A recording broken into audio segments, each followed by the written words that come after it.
Hello, నేను doctor Vamshidhar Reddy, orthopaedic surgeon. So ఇప్పుడు మనం మాట్లాడబోయే topic it's called de Quervain's tenosynovitis. అంటే కామన్ టర్మ్లో చెప్పాలంటే ఏమవుతుందంటే ఈ రిస్ట్ ఉంటుంది ఈ ఏరియా. సో రిస్ట్కి థంబ్ సైడ్ అంటే ఇటు చిట్కనెల్ సైడ్ థంబ్ సైడ్ రిస్ట్లో ఈ పాయింట్లో పెయిన్ రావడం స్టార్ట్ అవుతుంది ఈ ఏరియాలో. రేడియల్ స్టైలాయిడ్ అంటారు ఇది. అండ్ దీనికి కూడా ఏం సిగ్నిఫికెంట్ ఇంజురీ ఉండదు, అంటే కింద పడ్డము వెనకడము ఇవన్నీ ఏమి ఉండవు. దానంతలో అదే మెల్లమెల్లగా స్టార్ట్ అయినట్టు ఈ ఏరియాలో బాగా పెయిన్ రావడము, చేయి వాడుతుంటే థంబ్ కింద రిస్ట్లా ఈ ఏరియాలో పెయిన్ రావడం కామన్గా ఉంటుంది. అండ్ అన్నిటికన్నా కామన్గా ఎవరికి ఉంటుంది అంటే రీసెంట్గా డెలివరీ చేసిన మదర్స్కి. కానీ ఎవరికైనా ఉండొచ్చు, జెంట్స్కి కూడా ఉండొచ్చు. రిపీటెడ్ వర్క్ చేసే వాళ్ళకి, చేయి వాడే వాళ్ళకి బాగా సివియర్గా ఆ ఏరియాలో పెయిన్ రావచ్చు. So one of the causes అంటే డెఫినెట్లీ డీక్వెర్వెన్స్ అని చెప్పలేం, కానీ మోస్ట్ కామన్ కాజ్ ఆ ఏరియాలో వచ్చేది డీక్వెర్వెన్స్ డిజీజ్ అంటారు. అంటే ఎందుకు అవుతుంది అంటే, suppose I will show you, నా చేత చూపిస్తాను. మనకి ఇవన్నీ కనిపిస్తున్నాయి ఈ స్ట్రక్చర్స్, వీటిని టెండన్స్ అంటారు మీరు చూస్తే క్లియర్గా. సో టెండన్స్ అనేది ఏంటి అంటే ఒక మజిల్ని బోన్కి అటాచ్ చేస్తాయి. సో ఒక కండరం ఉందనుకోండి, సపోజ్ బైసెప్స్ ఉందనుకోండి, కండరం ఏం చేస్తుంది అంటే ఒక సైడ్ ఒక బోన్ అటాచ్ అవుతుంది, ఇంకో సైడ్ ఇంకో బోన్ అటాచ్ అవుతుంది కామన్గా. సో ఒక మజిల్ వర్క్ చేస్తే ఒక బోన్ని ఇంకో దిక్కు మూవ్ చేస్తుంది మజిల్ పని చేసేసరికి. సో బాడీలో చాలా మజిల్స్ ఉంటాయి, అంటే ప్రతి మూమెంట్కి కొన్ని మజిల్స్ ఉంటాయి, అట్లీస్ట్ వన్ మజిల్ ఉంటుంది దాన్ని హెల్ప్ చేసే. సో ఆ మజిల్ అనేది బోన్ టు బోన్ కనెక్ట్ చేసే structure, one of the structures is called tendon. ఒక కార్డ్ లెక్క ఉంటుంది, ఒక తాడు లెక్క బోన్ లోపల దిగిపోతుంది, ఆ బోన్ ని మూవ్ చేస్తుంది. సో మనకి ఈ రిస్ట్ జాయింట్ ని జరిపే మజిల్స్ ఏవైతే ఉంటాయో ఈ మజిల్స్ అన్ని ఫోర్ ఆర్మ్ నుంచి ఇక్కడి నుంచి వస్తాయి మనకి. సో ఈ ఫోర్ ఆర్మ్ నుంచి వచ్చి మల్టిపుల్ టెండన్స్ ద్వారా రిస్ట్ ని వెనకకి చేసే మజిల్స్ ఈ సైడ్ నుంచి వస్తాయి మనకి, వెనక సైడ్. రిస్ట్ ని ముందుకు బెండ్ చేసే మజిల్స్ ఇటు సైడ్ నుంచి వస్తాయి. సో ఈ టెండన్స్ ఏవైతే ఉంటాయో ఈ ఏరియా చాలా సన్నగా ఉంటుంది మీరు కంపేర్ చేస్తే ఫోర్ ఆర్మ్ లో రిస్ట్ దగ్గర. సో ఈ టెండన్స్ అన్ని టైట్ స్పేసెస్ లకే వెళ్తాయి మనకి. ఒక రూఫ్ లెక్క ఉంటుంది, ఆ రూఫ్ కింద టనెల్స్ లెక్క ఉంటాయి, వీటిని కంపార్ట్మెంట్స్ అంటారు. 6 కంపార్ట్మెంట్స్ అంటే 6 కంపార్ట్మెంట్లు ఉంటాయి మనకి రిస్ట్ వెనక భాగంలో. సో 6 కంపార్ట్మెంట్లలో ఫస్ట్ కంపార్ట్మెంట్ థంబ్ కింద వెళ్తుంది మనకి, ఇది ఫస్ట్ కంపార్ట్మెంట్. సెకండ్ కంపార్ట్మెంట్ ఇటు వెళ్తుంది, థర్డ్ కంపార్ట్మెంట్ ఇటు వెళ్తుంది మనకి. థంబ్ వెనక బెండ్ చేసే మజిల్ ఇది ఈపీఎల్ అంటారు. సో ఈ ఫస్ట్ కంపార్ట్మెంట్ కింద ఏమవుతుంది అంటే రిపీటెడ్ మూమెంట్తో, అంటే అది ఒక టైట్ స్పేస్, అది సపోజ్ ఒక టనెల్లోకి వెళ్ళి వెళ్తుంది అనుకోండి.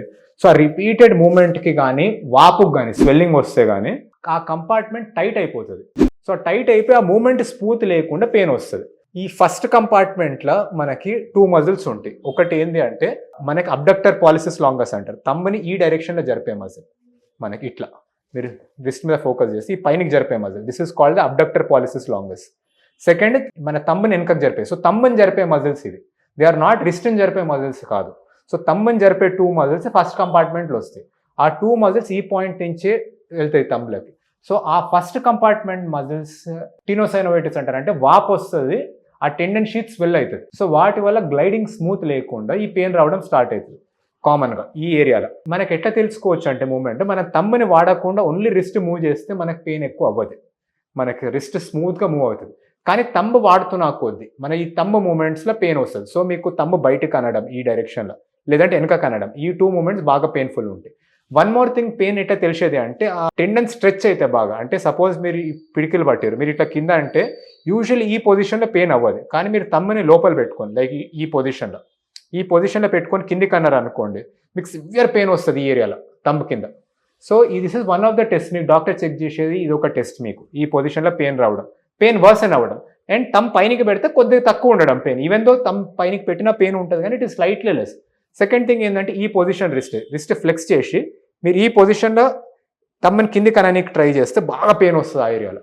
These are one of the common things మనకి డయాగ్నోస్ చేయని డీక్వెర్వెన్స్ ప్రాబ్లమ్ అని. ఎక్స్రే యూజువల్లీ నార్మల్ ఉంటుంది, ఎందుకంటే ఈ ప్రాబ్లం బోన్ది కాదు, ఈ problem tendons and muscles, and tendons and muscles ఎక్స్రేలో కనిపించాయి మనకి. సో ఎక్స్రేలో మనకి మోస్ట్లీ బోనే కనిపిస్తుంది. సో ఎక్స్రే వైజ్ మనకి మోర్ ఆర్ లెస్ నార్మల్ ఉంటుంది తీస్తే, కానీ క్లినికల్గా అంటే మన మూమెంట్ పరంగా మనము ఈ డీక్వెర్వెన్స్ అని చెప్పగలుగుతాం. సో మనకి వన్స్ వి డయాగ్నోస్కి ఎస్టాబ్లిష్ డీక్వెర్వెన్స్, మనకు వేరే ఏం ప్రాబ్లం లేదు, డీక్వెర్వెన్సే ప్రాబ్లం అనుకుంటే నెక్స్ట్ మనం ఎట్లా ట్రీట్ చేయాలి దాన్ని. సో మనకు కామన్ గా టెండనైటిస్ కి, వీటికి స్టెనోసైనోవైటిస్ కి ఫస్ట్ ట్రీట్మెంట్ ఏంటి అంటే రిపీటెడ్ మూవ్మెంట్, ఆ వాపు క్రియేట్ చేసే మూవ్మెంట్స్ ని తగ్గించడం. మనకి ఈ థంబ్ మూవ్మెంట్స్ మనకి ఎస్పెషల్లీ, సో సివియర్గా ఫస్ట్ వచ్చిన పెయిన్ అంటే మనం తంబుని ఆపే ఒక పట్టి ఇవ్వగలుగుతాం, మనకి రెడీమేడ్ పట్టి వస్తుంది థమ్ స్పైకర్ స్ప్లింట్ అని. సో కొన్ని డేస్ అది వాడి టెంపరీగా యూజ్ చేసి చూడగలుగుతాం. మనకు తంబు రిపీటెడ్గా వాడకపోతే కొద్దిగా పెయిన్ తగ్గే ఛాన్స్ ఉంటుంది. కొంచెం పెయిన్ తగ్గడానికి మెడికేషన్ వాడవచ్చు ఫస్ట్ థింగ్, ఆ లోపల పెయిన్ వాపు తగ్గడానికి. వన్ మోర్ థింగ్ ఏంటి అంటే కామన్ గా ఒక కొంచెం లాంగ్ టర్మ్ లో మనం ఆలోచిస్తే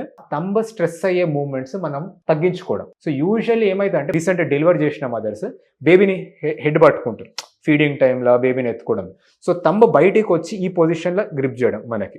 సో ఈ పొజిషన్ బాగా స్ట్రెస్ చేస్తుంది. సో ఏదైనా వర్క్ చేస్తే తంబు లేకుండా, సపోజ్ ఇది ఉందనుకోండి టేబుల్, విత్ ఓపెన్ తంబ్తోని వాడడం, మనకి బేబీని పట్టుకోవడం కానీ హెవీ ఆబ్జెక్ట్స్ పట్టుకోవడం కానీ తంబు లేకుండా తంబ్లెస్ గ్రిప్తో పట్టుకోవడం.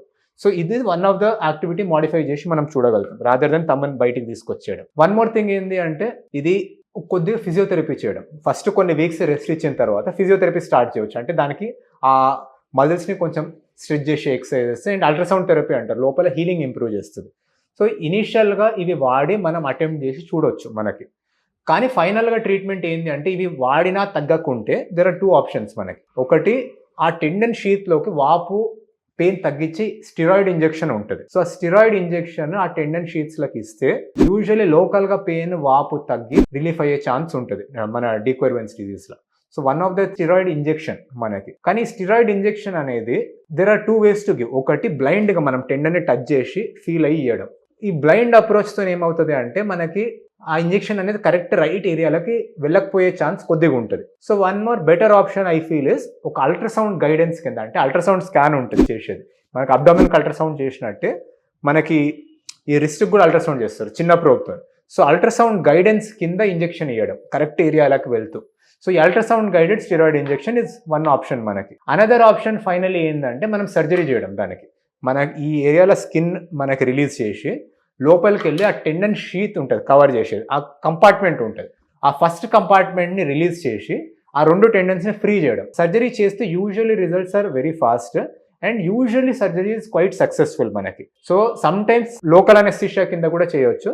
కానీ సమ్ సర్జన్స్ ఏం ప్రిఫర్ చేస్తామంటే we prefer to do it under either a block, అంటే మన చేయి మొత్తం కానీ జనరల్ మత్తులో కానీ, ఎందుకంటే మనకు టూర్నిక్ అనేది ఒకటి వేయాలి బ్లీడ్ అవ్వకుండా. సో అటువంటిది కొద్దిగా కంఫర్టబుల్ మనం జనరల్ అనెస్థీషియా కింద కానీ బ్లాక్ కింద కానీ చేస్తే. So surgery is the last option మనకి. సో యూజువల్లీ మనకి ఫస్ట్ ఆప్షన్ రెస్ట్ చేయడము, యాక్టివిటీ మాడిఫై చేయడం, తంబు లేకుండా గ్రిప్ వాడడం, బేబీని ఎత్తుకోవడం కానీ హెవీ సామాన్ ఎత్తుకోవడం కానీ తంబు వాడుతూ ఎక్కువ వర్క్ చేయడం, మనకి పెన్ను గట్టిగా పట్టుకోవడం, ఇవన్నీ కొంచెం you have to reduce that. తర్వాత ఆప్షన్ మనకి వన్ ఆఫ్ ద ట్రై చేసే options is ultrasound guided steroid injection. Last option is the surgery మనకి, దాన్ని ఫస్ట్ కంపార్ట్మెంట్ రిలీజ్ అంటారు. సమ్ ఆఫ్ ద బేసిక్స్ మీకు తెలియాల్సిన డీక్వర్వెన్స్ గురించి. అండ్ మన డాక్టర్ యూజువల్లీ డయాగ్నోస్ చేయాలంటే ఎక్స్రేలో మనకి డీక్వర్వెన్స్ కనిపించదు. మనకి వన్ ఆఫ్ ద స్కాన్స్ ఏం చేయగలుగుతారు అంటే అల్ట్రాసౌండ్ స్కాన్ చేయగలుగుతారు. మనకి స్టమక్ అల్ట్రాసౌండ్ చేసినట్టు, అబ్డామిన్ అల్ట్రాసౌండ్ చేసినట్టు మనకు అదే చిన్న ప్రోబ్తో అల్ట్రాసౌండ్ కింద యూజువల్లీ ఈ కొన్ని స్పెసిఫిక్ ఫైండింగ్స్ ఉంటే మన రేడియాలజిస్ట్ చూసి ఇంటర్ప్రిట్ చేయగలుగుతారు డీక్వర్వెన్స్ అని. అండ్ యూజువల్లీ సర్జరీ చేసే ముందు మనం కన్ఫర్మ్ చేసుకోనికి మీ సర్జన్ అల్ట్రాసౌండ్ స్కాన్ ఒకటి ఆర్డర్ చేయొచ్చు.